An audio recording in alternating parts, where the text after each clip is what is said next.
Ben Fransa niyet kılıp saldım. Erkekten bunu çeksem ben cevap verip falan boş. Niye kimge cevap veresin sen?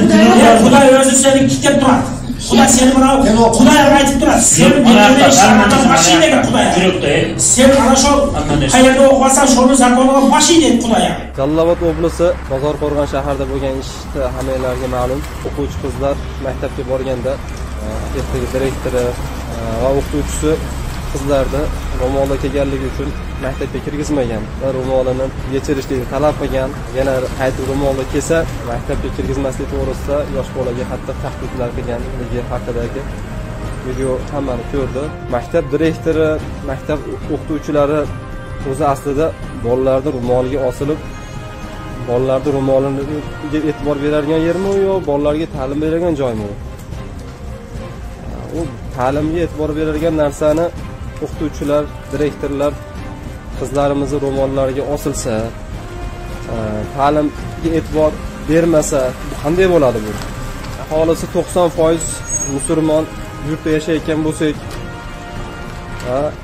bizni e'tiqodimiz bo'lgan islom dinida eng qadrli bo'lgan hijob va ro'mol masalasiga bu o'qituvchilar osilishligi bu o'ta jirkanchlik ish.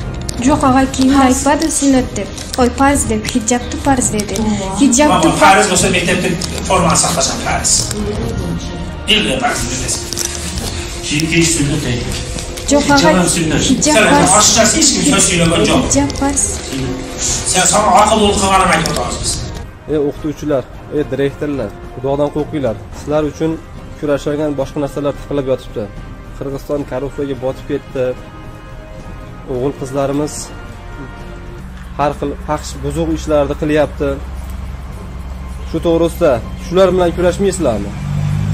Shularni qaytarmaysizlarmi?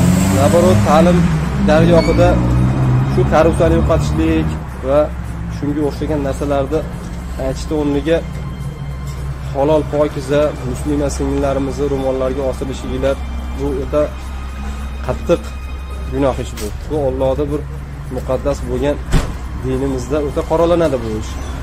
Allohga taqvo qilinglar, tavba qilinglar. Kim aytdi farzda? Bu sunnat. Kim aytdi farzda? Bu sunnat. Kim aytdi farzda? Bu sunnat.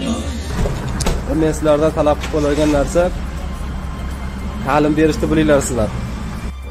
O'zi musulmon bo'lib, o'zini e'tiqod qilgan narsasiga, ro'moliga qarshi chiqayotgan o'qituvchilarni yoki bular tavba qilsin yoki bo'lmasam bunaqa musulmonlarning e'tiqodiga osiladigan o'qituvchilarni bo'shashligini talab qilib qolaman. Haqiqiy o'qituvchilarni bolalarga haqqi ta'lim berib, ro'moliga yoki ustuvoshiga emas, balkim haqiqiy kelajakda buyuk insonlar bo'lib yetilishlikda, harakatini qilishlikda ulardan so'rab qolaman.